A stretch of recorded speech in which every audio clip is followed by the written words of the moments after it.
Amados hermanos, bendiciones, shalom. Nuestro Abba esté con ustedes. Hoy quiero continuar con Daniel, capítulo 8. Fíjese que en este capítulo comienza que él tiene otra visión, Daniel. Y esta visión ahora va a ser con el carnero y el macho cabrío. Un carnero es el macho de la oveja y el macho cabrío es un macho de una cabra. Y póngale atención a estos dos animales, porque en el capítulo 7 vimos pues algo similar y está relacionado, pero fíjese que cuando el Abba le da una visión o un sueño, a veces pensamos que de una entendemos todo, pero dentro de cada detalle hay mensajes que nunca quizás logremos entender. Entonces aquí pasa lo mismo, hay bastante aquí. Nunca me imaginé que en este capítulo encontraría tantas cosas. Así que voy a tratar de resumir lo más que pueda porque es mucho y quiero que, capten lo principal. Ahora, en el capítulo 7 Daniel quedó muy asombrado. Se turbó su espíritu por las visiones. En el capítulo 8 es como una continuación del 7, pero ya habían pasado 2 años y son visiones que no se olvidan. Entonces aquí vemos, para irles resumiendo, que este carnero de 2 cuernos representa al imperio medo-persa. Y este macho cabrío, pues Grecia, que luego, con Alejandro Magno, que arrasó, conquistó, tremendo, murió joven también. Esas son historias que usted la puede estudiar si no la conoce y es interesante. Pues se divide en 4 reinos. Dice que estos 4, dice que él se engrandeció sobremanera y esos 4 cuernos salen hacia los 4 vientos del cielo. Entonces vemos aquí en el capítulo 8 4 cuernos, 4 vientos y de esos 4 cuernos que son 4 poderes, ¿verdad? 4 reinos sale pues un cuerno pequeño de uno de ellos. Entonces fíjense como que es lo mismo, pero dentro de que es lo mismo hay otro mensaje. Las mismas características, solo que aquí es un ejemplo, un tipo, este cuerno pequeño del antimesías, para que usted vea que no hay nada nuevo. Elohim permite que pasen estas cosas para luego volverla a repetir. Y vamos a ver porque de los 4 cuernos, de los 4 reinos que salen de Grecia, que se esparció, de ahí es que sale este cuerno pequeño y es muy similar a lo que va a ser el anticristo, el antimesías, porque fíjese que se engrandeció hasta el ejército del cielo, se engrandeció contra el príncipe de los ejércitos, por él fue quitado el continuo sacrificio, echó por tierra el lugar del santuario, echó por tierra la verdad, la Torá, la pisoteó, hizo cuanto quiso y prosperó. Entonces todo esto es una similitud y dice que habían 2 personajes, 2 santos, que uno le pregunta al otro que ¿hasta cuándo? ¿Hasta cuándo durará la visión del continuo sacrificio y la prevaricación asoladora, entregando el santuario y el ejército para ser pisoteados? O sea, hay ahí un ¿hasta cuándo? Entre todo lo que este cuerno pequeño ha hecho, usted lo puede leer completo, ¿verdad? Que está... Dice que se engrandeció en el verso 9, 10, 11, 12. Prevaricación es pecado, maldad, o sea, toda la maldad que él hizo. Y entonces hay un hasta cuándo. Y dice que son 2300 tardes y mañana y luego el santuario sería purificado. Ahora, este Alejandro Magno, que es el que destruye y prevalece sobre el imperio persa, se divide en 4 reinos. El primero fue Casandro, que es Grecia y su región. El segundo, Lisimaco, que es Asia Menor. El tercero, Seleuco, Siria e Israel. Y el cuarto, Ptolomeo, que era Egipto. La cultura griega se esparció por el mundo. Por eso tenemos tanto del griego, incluyendo el Nuevo Testamento, incluyendo la palabra Cristo y muchísimas que están ahí en la palabra y muchas que están en nuestro lenguaje, más la influencia griega. Y por eso pues también nos llegó el Nuevo Testamento traducido algo que no fue muy bueno, pero imagínense la influencia del mal, hasta ahí llegó, lo que ha traído tanta confusión, porque si tuviéramos las escrituras en hebreo, pues pudiéramos ir a profundizar en el Strong y pudiéramos aprender muchísimo y no hubieran tanta religión y tanta confusión, pero el enemigo ahí también. Muchos se sienten orgullosos hoy en día, por ejemplo, cristianos, sí, el griego, como si fuese algo bueno, increíble, y desechan el hebreo. Entonces el griego no es un lenguaje puro. Y cuando yo escucho que la gente dice, no, porque Jesús, que viene de Jesús, que es griego también, y porque Jesús es el alfa y el omega. Ay, yo me siento tan mal cuando escucho eso. Alfa y el omega. O sea, degradar a Yeshua hasta ese punto del griego. La influencia griega fue malísima. Y se parece mucho a lo de hoy, al orgullo, a la filosofía griega, a darse el hombre, pues, amarse a sí mismo, el culto al cuerpo, o sea, muchas cosas malísimas que están se esparcieron, de ahí se esparció el mundo entero. Entonces, este cuerno pequeño fue Antíoco Epífanes IV. Si usted no conoce la historia de este hombre, es bueno que la conozca, pero yo le voy a leer un poquito, porque es bastante. Antíoco asesinó a otros gobernantes, persiguió a muerte, a tortura al pueblo de Israel. Y como dice en el texto, y parte del ejército y de las estrellas echó por tierra y las pisoteó. Y aquí cuando habla de estrellas, está hablando de nosotros. O sea, recuerden que la escritura nos compara con estrellas, está hablando de israelitas. Así mismo hará el antimesías, va a pisotear, hollar, pisotear con sus pies. Antíoco blasfemó en contra de Elohim. Se engrandeció contra el príncipe de los ejércitos. Antíoco detuvo los sacrificios del templo, o sea, fueron quitados por él. Yo no sé, este hombre estaba endemoniado. Imagínense que el antimesías va a ser peor que este. Si podemos mirar, ¿verdad? Porque es que Elohim permite todas estas cosas para que usted tenga más o menos un ejemplo y usted no diga, ay, esto nunca ha pasado. Sí ha pasado, lo que pasa es que va a venir en magnitud. Ha venido tiempo de tribulación, pero viene una tribulación cual nunca la ha habido ni la habrá. Han habido opresores, antimesías, anticristos, pero va a venir el último, que va a ser empoderado, y que aquel que está de parte de los hijos de su pueblo será quitado para dar lugar a la maldad y a la persecución. Entonces, ¿qué más hizo él? Profanó el templo.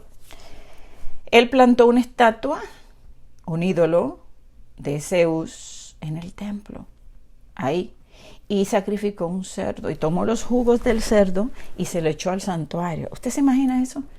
O sea, esto hizo este hombre. Entonces, o sea, era una burla completamente. Todo esto, si usted quiere mirarlo, no solamente que esté en la historia, pero en la Biblia de Jerusalén, que es una Biblia católica donde están los libros de los Macabeos, pero si usted lo quiere lo puede buscar, el libro de Macabeo. Le voy a leer algunos puntos. Capítulo 1 de Primera de Macabeos. Aquí cuenta la historia. Dice en el verso 29, 2 años después envió el rey a las ciudades de Judá al Misarca, que se presentó en Jerusalén con un nutrido ejército. Habló dolosamente palabras de paz, y cuando se hubo ganado la confianza, miren esto, palabra de paz, o sea, ¿cómo viene el anticristo? Hablando suave, hablando palabras de paz, y cuando se hubo ganado la confianza, ¿verdad? Ay, ¿quién como la bestia? Cuando, sí, esta es la solución.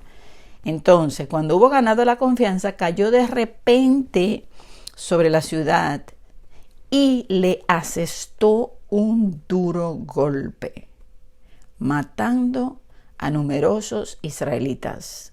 Saqueó la ciudad, la incendió y arrasó sus casas y la muralla que la rodeaba. Sus hombres hicieron cautivos a mujeres y niños y se adueñaron del ganado. Después reconstruyeron la ciudad de David con una muralla grande y sólida, con torres poderosas, y la hicieron en ciudadela. Establecieron allí una raza pecadora de rebeldes que se hicieron fuertes en ella. La poseyeron de armas y vituallas y depositaron en ella el botín que habían reunido del saqueo de Jerusalén. Fue un peligroso lazo. ¿No es eso lo que dice en Zacarías 14, que la ciudad será tomada, saqueada, violada a las mujeres, repartidos los despojos? ¿No dice eso mismo Ezequiel 38, que vienen todos estos ejércitos y que tomarán despojo, ¿verdad?, sobre Jerusalén? Bueno, luego dice 36, se convirtió en acechanza contra el santuario, en adversario maléfico para Israel en todo tiempo. Derramaron sangre inocente en torno al santuario y lo profanaron. Por su culpa huyeron los habitantes de Jerusalén. ¿No dice la Escritura que habrá cautiverio, que la mitad de la ciudad saldrá? Y dice, y vino a convertirse en habitación de extranjeros que la hollarán por 42 meses. Y dice, y extraña para los que en ella nacieron, pues sus hijos la abandonaron. Una vez más, salen corriendo, ¿verdad? Entre el anticristo, hay rebeldes que se unirán a él, a muchos va a engañar, es un lazo. Y dice, quedó su santuario desolado como un desierto, sus fiestas convertidas en duelo, en lágrimas, ¿verdad? Sus Shabbat en irrisión, su honor en desprecio. A medida de su gloria creció su deshonor, su grandeza se volvió aflicción. Y luego dice en el verso 52, muchos del pueblo, todos los que abandonaban la ley, la Torá, se unieron a ellos. Causaron males al país y obligaron a Israel a ocultarse en toda suerte de refugios. Entonces, usted está mirando, sí, de los judíos que están ahí se van a unir al antimesías. Aquellos como cuando vino Yeshua, que se unían al gobierno de Roma porque lo que buscaban era dinero, posición. Esos que, ¿verdad?, se van a dejar la ley porque buscan más salvar su propia vida. Pero hay unos que saldrán a refugios.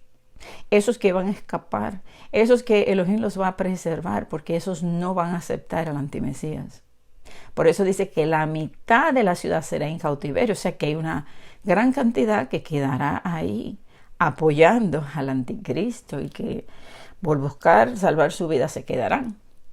Entonces, luego dice que todos estos israelitas se ocultaron. Y si usted empieza a leer la historia, los buscaban, los mataban. Hay una historia de los 7 hijos que uno por uno lo torturaron de una manera que si usted lo lee se queda, no lo puedo creer.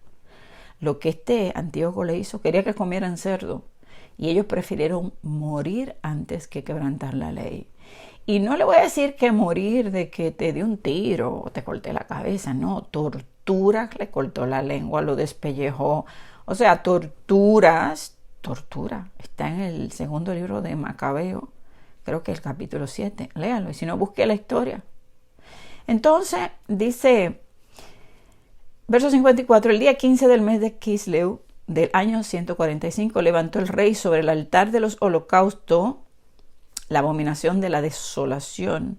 También construyeron altares en las ciudades de alrededor de Judá, quemaban incienso a las puertas de las casas y en las plazas, rompían y echaban al fuego los libros de la ley. ¿No le parece? Lo mismo que hizo Hitler. Tomaba los libros y los quemaba. Dice, todos los libros de la Torá que podían hallar. Al que encontraban con un ejemplar de la alianza en su poder, o sea, con una Torá, o bien descubrían que observaba los preceptos de la ley, era condenado a muerte por decisión real. Actuaban violentamente contra los israelitas que sorprendían un mes y otro en las ciudades. El día 25 de cada mes ofrecían sacrificio en el ara que se alzaba sobre el altar de los holocaustos. Las mujeres que hacían circuncidar a sus hijos eran conducidas a la muerte. conforme al edicto, con sus criaturas colgadas al cuello. La misma suerte corrían sus familiares y los que habían efectuado la circuncisión. Muchos en Israel se mantuvieron firmes y se resistieron a comer cosa impura. Prefirieron morir antes que contaminarse con aquella comida y profanar la alianza santa. Y murieron. Inmensa fue la cólera que se descargó sobre Israel. Recuerden, Daniel se propuso no contaminarse y que prefería morir antes que adorar a la estatua, a esos tres, y luego a que cuando Daniel, que no podían orar, y él no le importó, él prefería morir también. Entonces hay muchos que van a preferir morir antes que dejar la Torá. Entonces aquí vemos este ejemplo muy similar a lo que va a acontecer. En 2 de Macabeo, en el capítulo 7, ahí es que está el martirio de los hermanos. Y eran 7, uno por uno. Y en cada uno de ellos hay una palabra de fe, que es increíble. Por ejemplo, en el verso 7, nada más le voy a leer uno. Cuando el primero hizo así su tránsito, llevaron al segundo el suplicio, y después de arrancarle la piel de la cabeza con los cabellos, le preguntaban: ¿vas a comer, o sea, puerco, antes de que tu cuerpo sea torturado miembro a miembro? Él respondió en su lenguaje patrio, en hebreo, dijo: no. Por ello también este sufrió a su vez la tortura como el primero.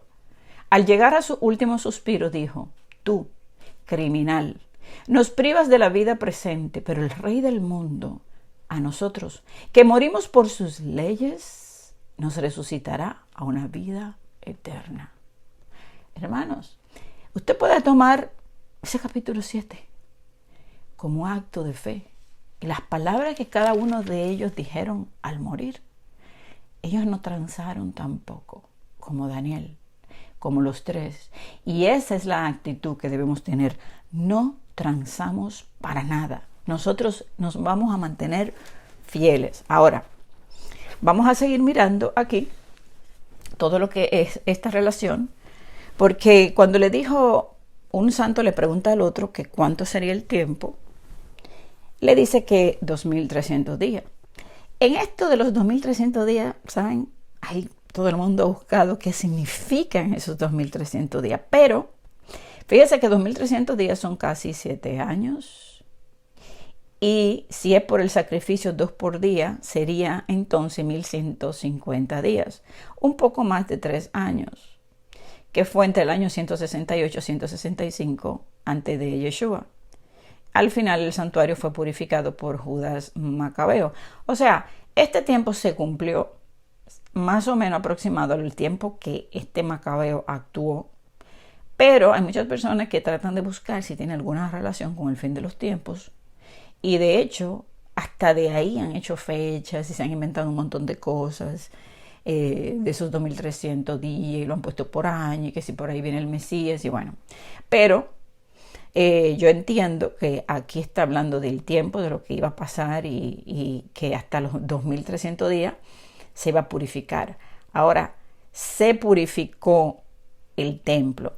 Este hombre, este Antíoco, tuvo una muerte que vamos a ver, porque así como la muerte del anticristo vendrá por mano de Elohim, de la misma manera vino la muerte de este hombre por una enfermedad que le permitió nuestro Abba. Mire, en el capítulo 9, no le voy a leer completo, pero le voy a leer algunos puntos porque vale la pena ver cómo el Abba le permite una tremenda enfermedad horrorosa. Después que hizo todo esto, dice: arrebatado del furor, este es el capítulo 9 de 2 de Macabeos, pues estoy leyendo del verso 4, dice que estaba arrebatado de furor el Antíoco, y pensando vengar en los judíos la afrenta de los que le habían puesto en fuga, ordenó al conductor que hiciera avanzar el carro sin parar hasta el término del viaje. Pero ya el juicio del cielo se cernía sobre él, pues había hablado así con orgullo: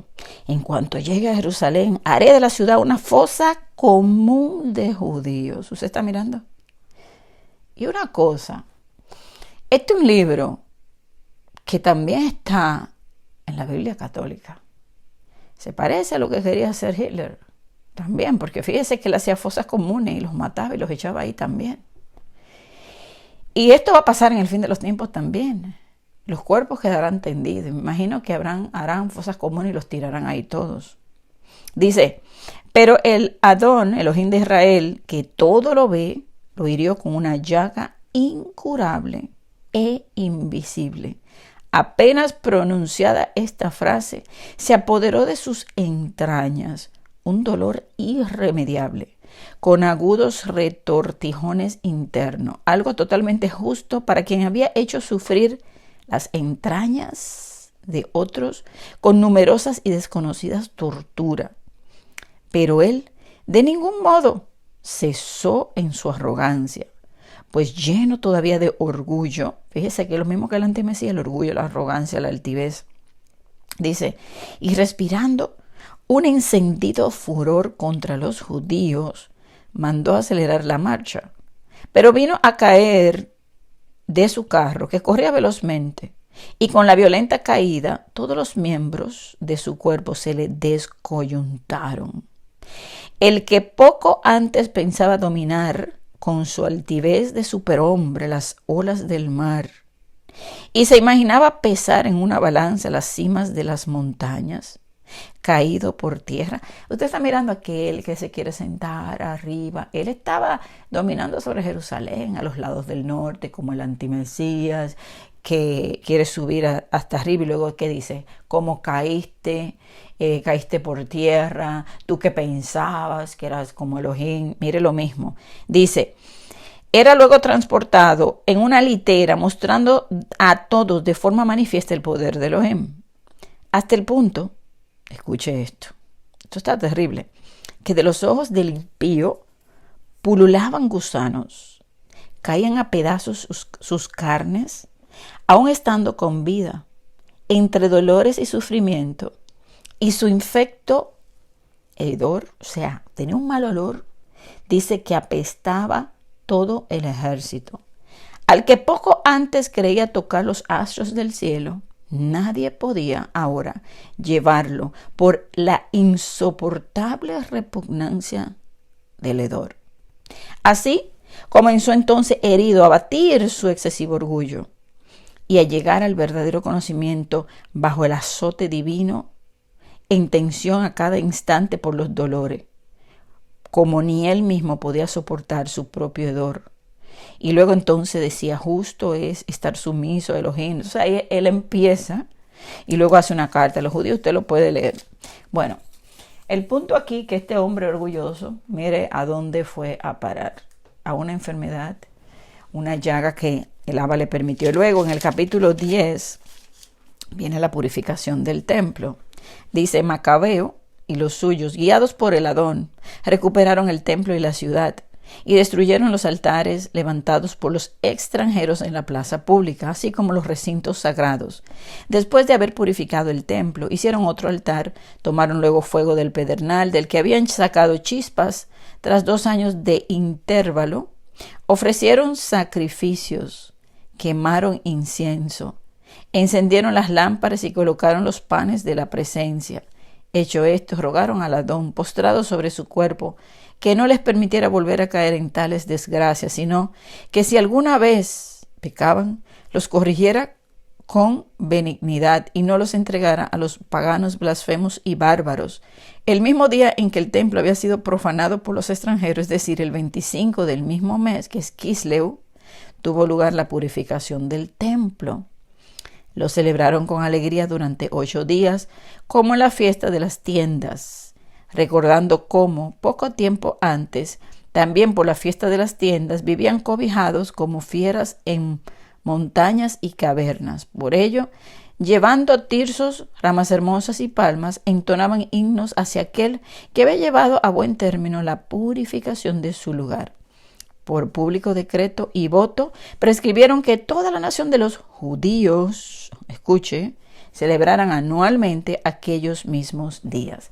Esa es la fiesta de Hanukkah, de la dedicación del templo, de la purificación. Ahora, fíjese que es para esa misma fecha, que es más o menos para diciembre. ¿Dónde dice aquí que hay una januquilla, que hay de 9 brazos? No lo dice ahí. Aquí incluso dice que fue por 8 días, que lo hicieron como la fiesta de Sukkot, ¿verdad? Y fíjese que después de Yom Kippur, que vamos a hablar de eso ahora, viene pues esta fiesta de las cabañas.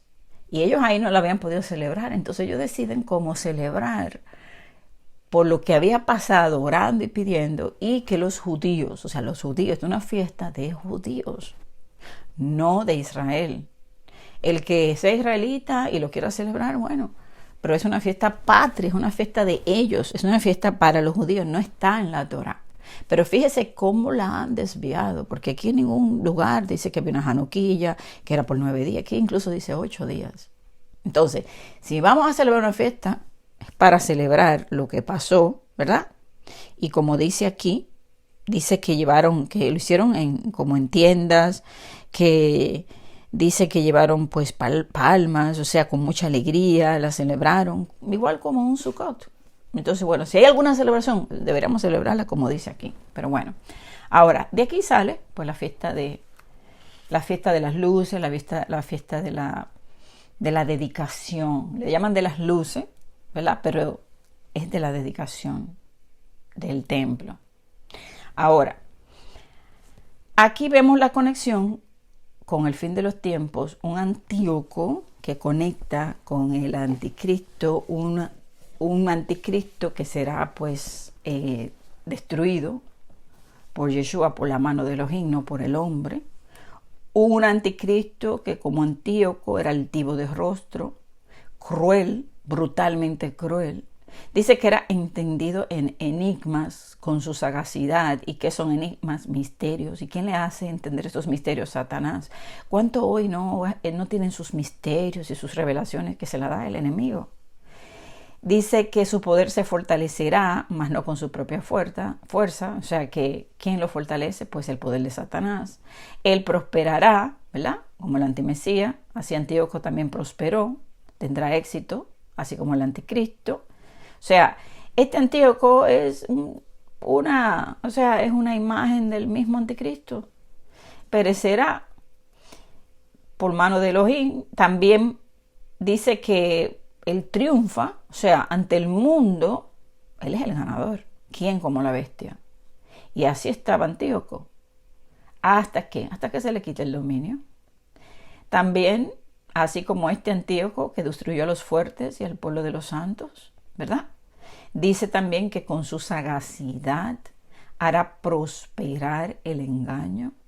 ¿No es eso lo que va a hacer el antimesías? También engañará con su religión y también con gran poder, señales y prodigios mentirosos, inicuo cuyo advenimiento es por obra de Satanás. En su corazón se engrandecerá.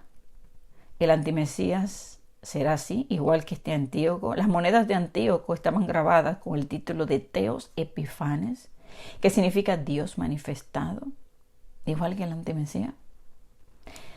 Odiaba a los judíos, este Antíoco, porque odiaba a Elohim. Y a veces usted dice, ¿por qué la gente odia tanto a los judíos sin haberle hecho nada?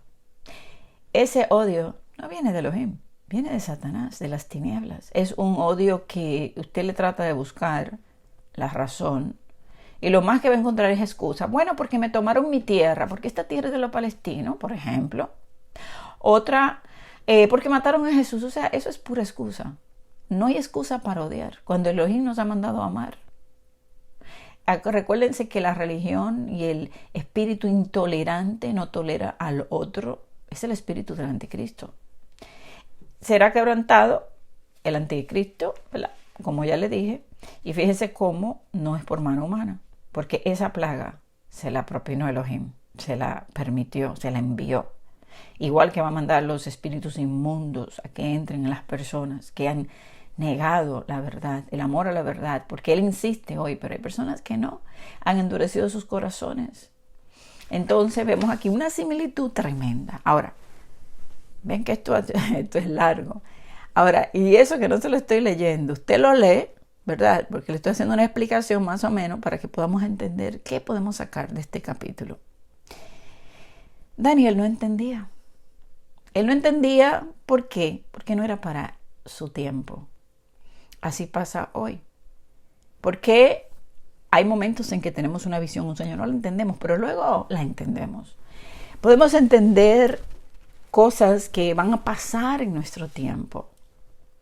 Y por eso Él nos está revelando. Esta visión cambia de 4 animales híbridos que vemos en el capítulo 7. Y usted va a ver ahora usted va a ver una similitud y algo que yo me quedé impresionada. Escuchen.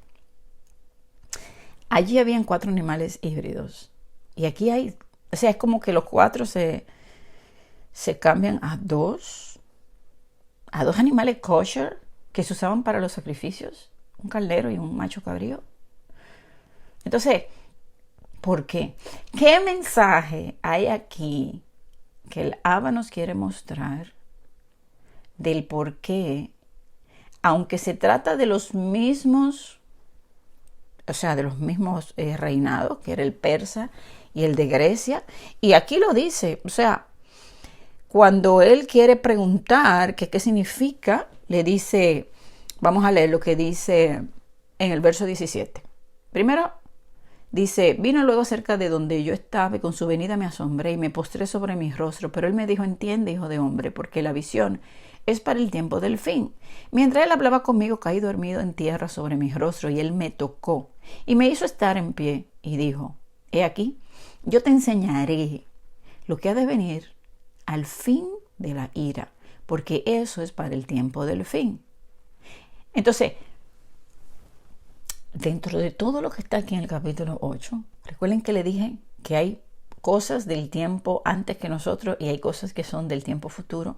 Tenemos que sacar la profecía que está escondida aquí, la vamos a ver. Y está en estas 2 representaciones del carnero y del macho cabrío.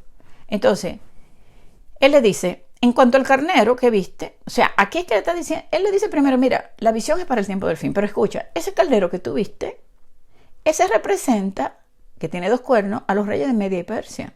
El macho cabrío es el rey de Grecia. Y el cuerno grande que tenía entre sus ojos es el primer rey, que era Alejandro Magno. Eso está en la historia. Eso no es cuestión de que, ay, ¿por qué ese libro? ¿Y de dónde salió ese libro macabeo? Esa es historia.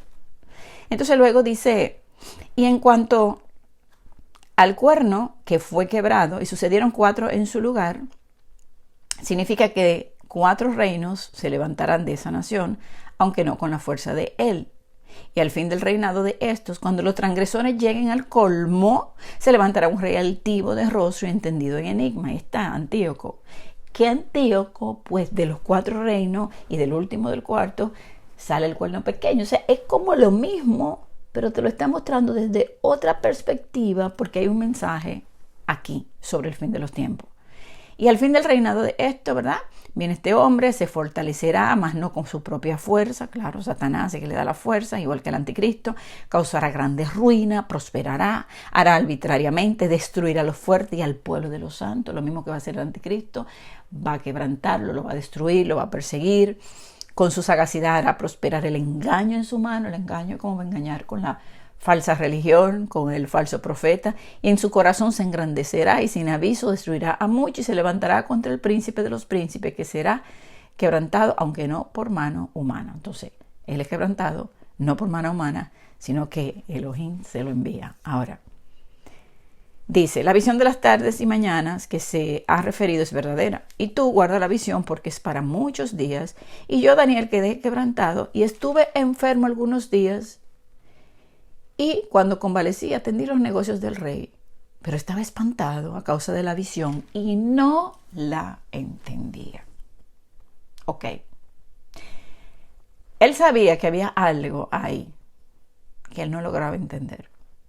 Si bien la estatua de Nabucodonosor, ok, que si la cabeza de oro, que si el pecho, ok, los 4 reinos que vienen, luego ve las 4 bestias que salen del mar, los 4 vientos, ok, perfecto.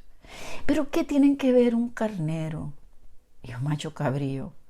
Ok, sí, ya yo sé que el de Grecia, evidentemente para tomar, recuerden que Después de Babilonia viene el imperio medo-persa y luego de medo-persa viene Grecia. Es evidente que el de Grecia pues tiene que ganar sobre medo-persa y el medo-persa sobre Babilonia y luego el último, ya él se le había dado esto. Pero aquí él no entiende qué es esto, qué es este carnero, porque ahora son dos animales bien conocidos. Bien conocido. ¿Para qué fecha del año era conocido estos animales? Pues para Yom Kippur. Ahora, si vemos el capítulo 7, nos habla de ¿qué? Del arrebatamiento. Por eso le compartí el tema del Hijo del Hombre cuando Él venga. Tiene mucho que ver con el capítulo 7. Y fíjese, siete trompetas, la séptima trompeta, el levantamiento de su pueblo. ¿Y qué pasa después del 7, verdad? Que su pueblo es levantado. ¿Qué ocurre? Vienen los 10 días, las copas de la ira. ¿Y qué viene después de eso? Pues Yom Kippur. Yom Kippur, donde Yeshua desciende, pone sus pies en el Monte de los Olivos y trae el día del perdón, de la expiación, del juicio a los que están en la tierra, donde, ¿qué se celebraba? El día de Yom Kippur. Y este punto es bien importante, que lo estudiemos, para que entendamos. Y recuerden también que yo le he compartido ya de que qué va a pasar en ese día, que mirarán al que traspasaron, que estarán afligidos, y bueno, y lo compartí en el tema del Hijo del Hombre. ¿Ok? Ahora, fíjese, al esta visión cambiar de 4 animales híbridos a 2 animales kosher, que se usan en Yom Kippur, nos está hablando qué va a pasar en el día de Yom Kippur con relación a esta visión. Fíjese que menciona un levantamiento contra el príncipe, que puede estar relacionado al sumo sacerdote. Hace referencia a los sacrificios del templo, que el más importante de los sacrificios para Israel pues era Yom Kippur, ¿verdad? También nos habla de un juicio, cuando los dos santos preguntan, uno le pregunta al otro, ¿hasta cuándo? ¿Verdad? Habla del santuario echado por tierra, por el cuerno pequeño, la prevaricación asoladora, luego un tiempo para ser purificado. ¿Y cuál es el tiempo? 42 meses, los juicios, el levantamiento de su pueblo, el ay. Y ese hasta cuándo que uno le pregunta al otro, ¿a dónde lo podemos relacionar? En los Salmos vemos, en Apocalipsis, en cuanto a los juicios, en cuanto a la aflicción, que el pueblo pregunta, ¿hasta cuándo?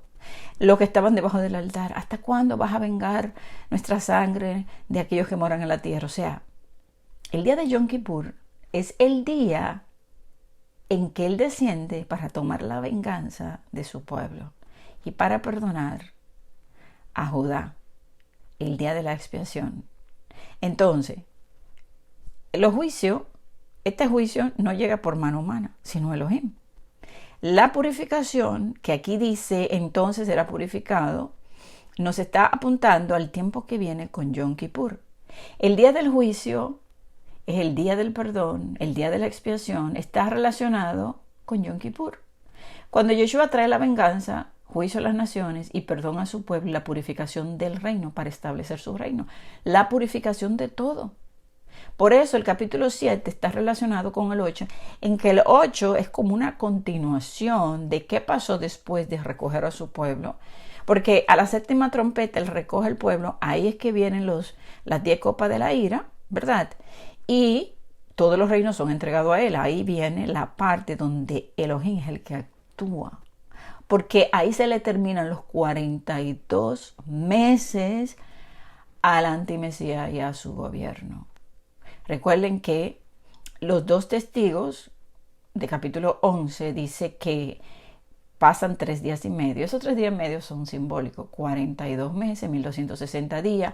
Apocalipsis 13 dice que se le da 42 meses al antimesías para actuar. Lo vimos en Daniel. Lo vamos a ver más adelante en Daniel 7.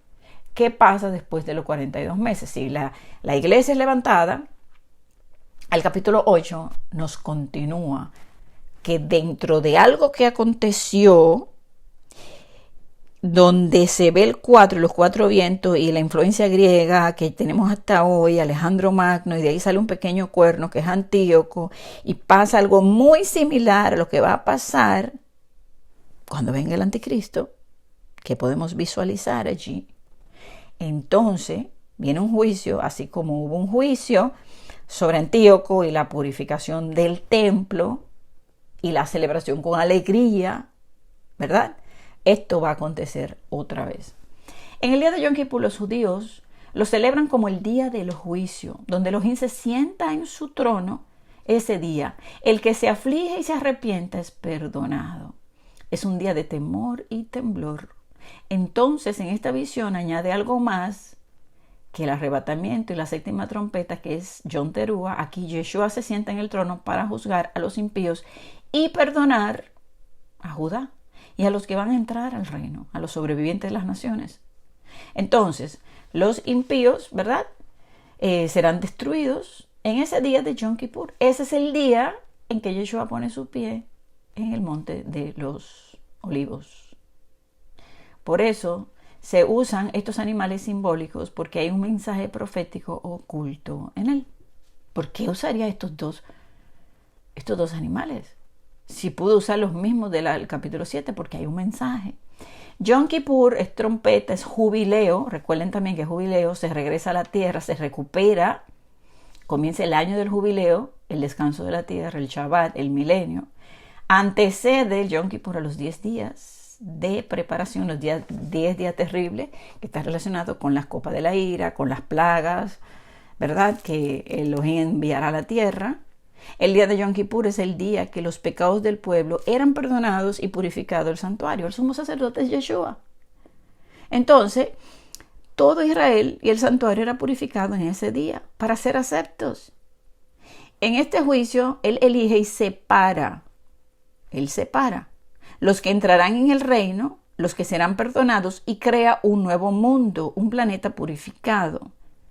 Porque esto, él va a purificar la tierra, la va a limpiar, será un tiempo de paz. Él va a limpiar todo. En este contexto, juicio está relacionado a creación, crea algo nuevo, es para estar feliz. Porque para obrar salvación implica la destrucción de lo que causa el sufrimiento y la muerte. Sí, me salvó, pero estoy aquí, que cualquiera viene y me hace un daño, me hace un mal, me roba, me causa tristeza, aflicción. Él tiene que eliminar todo eso, ¿verdad? Crear algo nuevo, purificar, limpiar y establecer.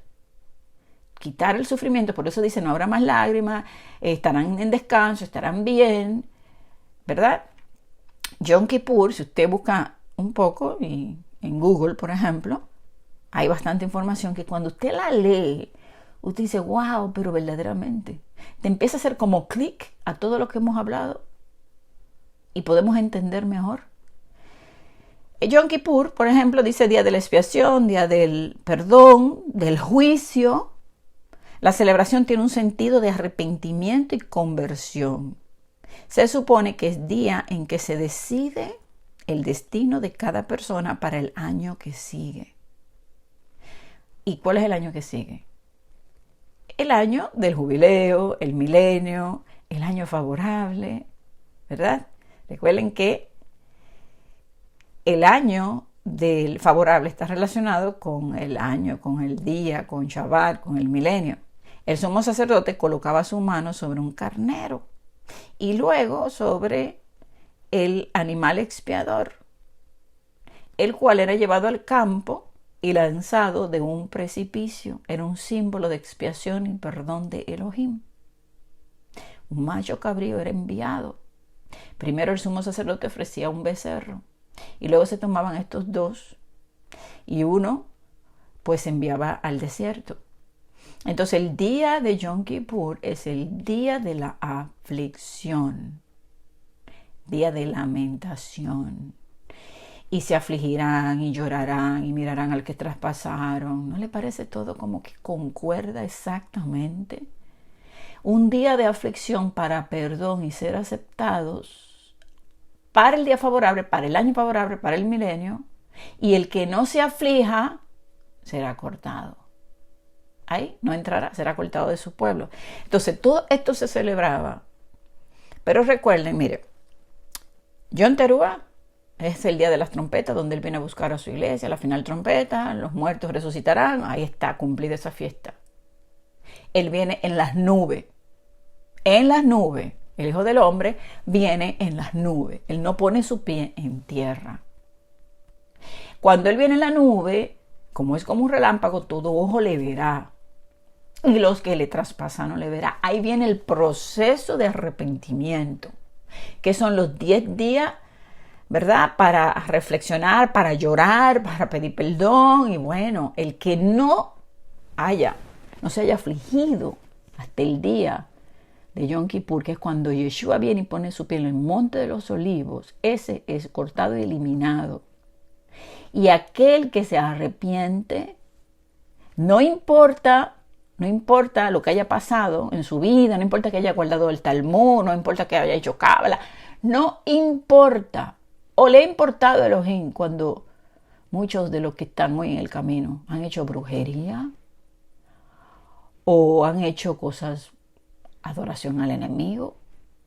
O sea, la gente es rápida como, ay, es que no, y los condena. Él perdona y olvida. Aquel que se arrepiente, Él le perdona hasta el último día. Tienen 10 días ahí.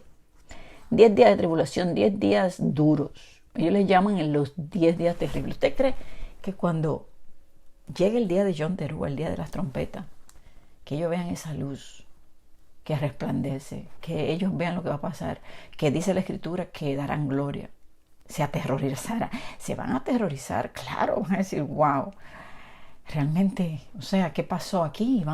Y se les será revelado y le enviará espíritu de gracia y oración y ellos se van a arrepentir y van a llorar y llorar y llorar y llorar y llorar y llorar y llorar. Y entonces el sumo sacerdote, que es Yeshua, les perdonará. Tal como cuando Moisés subió por segunda vez y trajo el perdón en un día de Yom Kippur. La segunda vez que él bajó, y Moisés es un prototipo de Yeshua. ¿Qué pasó la primera vez? Lo encontró en pecado.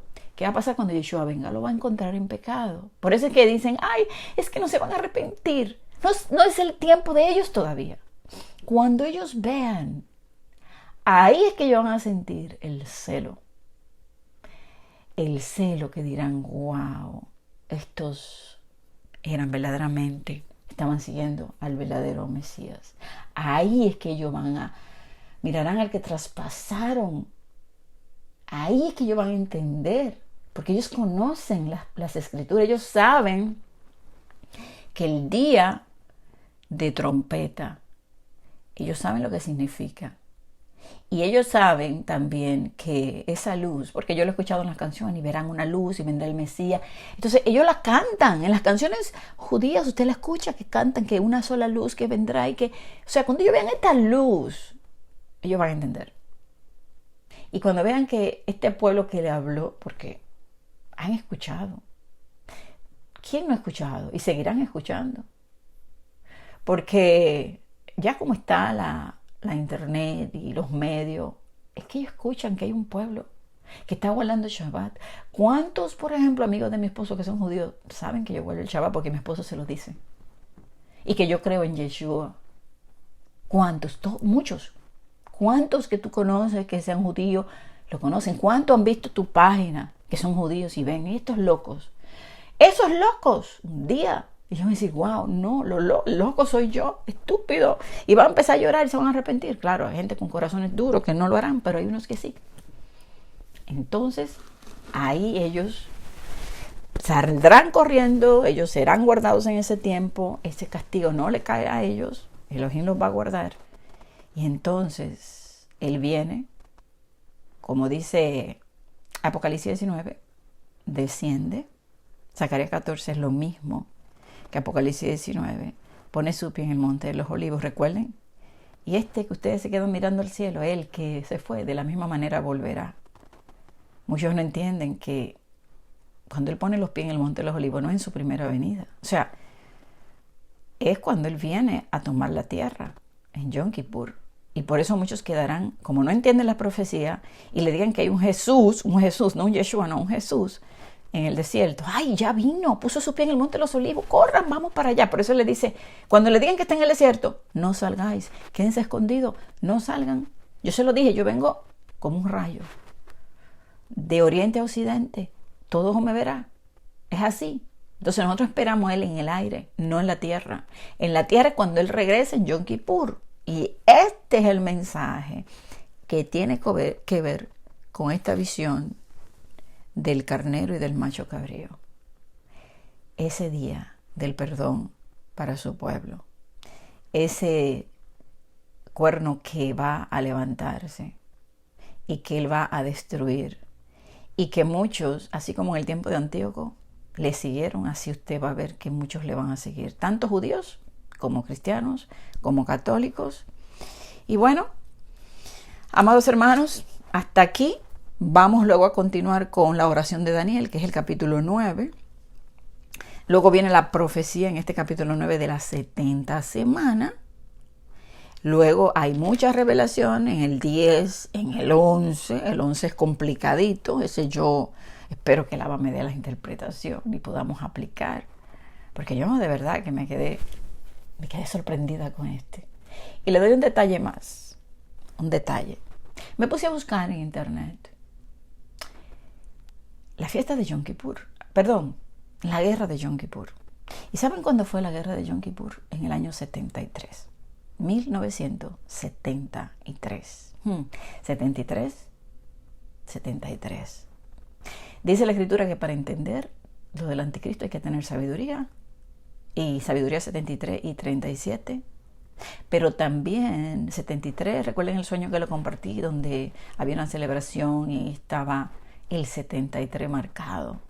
Pues me puse a buscar el 73, esa guerra, ¿cuándo fue? En octubre.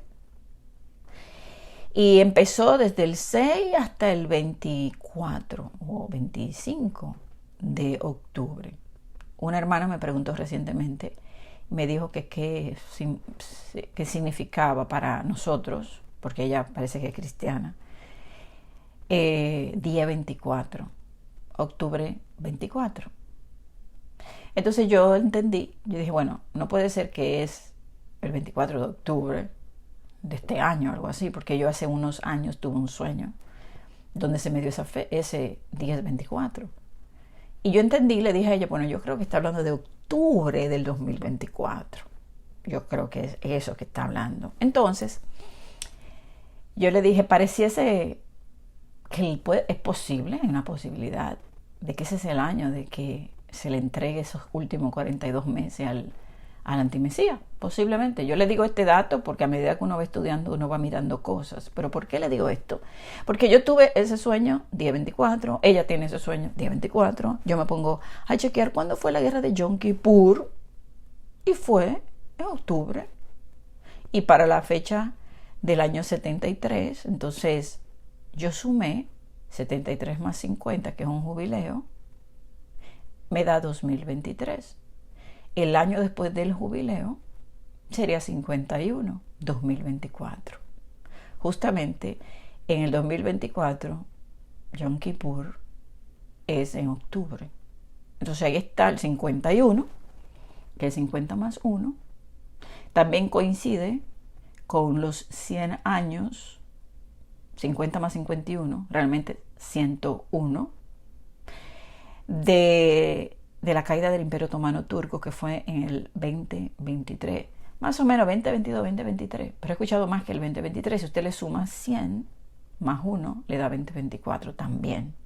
Entonces, póngale atención a esa fecha, porque estoy mirando muchas cositas como que me apuntan hacia allá, solamente para que lo tenga ahí en cuenta. Y también pues el Abba seguirá mostrando algunos sueños, visiones, para uno ir entendiendo los tiempos y cuándo se levanta este antimesías. Entonces, si el Imperio Otomano Turco cae en 1923, si usted le suma 50 más 51, o sea, 2 jubileos más 1, que siempre después del jubileo, pues si el pueblo se había comportado bien, pues el Abba pues le daba un año de bendición. Pero si el pueblo, como está, no se ha portado muy bien, pues lo entrega en castigo, entonces posiblemente que quizás sea entregada en manos del antimesías.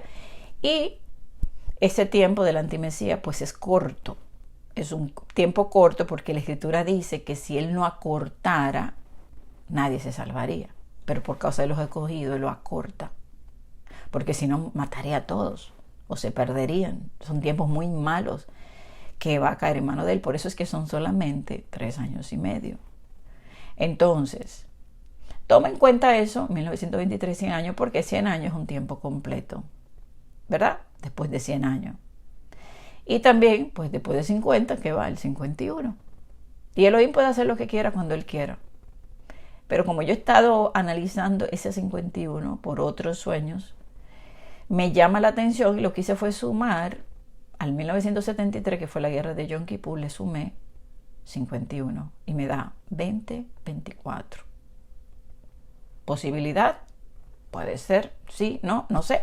Pero dejémoslo ahí como un dato de que Lava está mostrando algo en Daniel 8 del día de Yom Kippur. Y la guerra del Yom Kippur, ¿verdad?, de Israel, fue en el año 1973. Tenemos que mirar los tiempos, las fechas, las cosas no pasan por gusto. Por eso en las escrituras Elohim siempre marca tiempos. En el día tal de tal mes, en el año tal de tal reino. Y después pasaron tantos años. Y entonces, para él el tiempo, él lo va marcando. Porque él dice, 2300 días. ¿Le dijo 2300 días? Que son 1260 días. Si son proféticos, ¿cómo lo interpretamos? La gente puede inventar mucho, no podemos inventar nada. Simplemente tenemos que ir observando y permitiendo que el Abba nos vaya mostrando. Pero con esos ojos abiertos. ¿Qué más, Abba? No creyendo, no imponiendo nada, ni, no, nada. Yo les doy el dato, lo que entendí, y nosotros continuamos en la búsqueda de la verdad. Y el Abba, mire cómo vamos entendiendo. Ahora vamos a seguir y vamos a ver qué más el Abba nos da. Y luego, entonces, a estudiar el libro de Apocalipsis también, porque tiene mucha relación con el libro de Daniel. Amén. Yahweh les bendiga.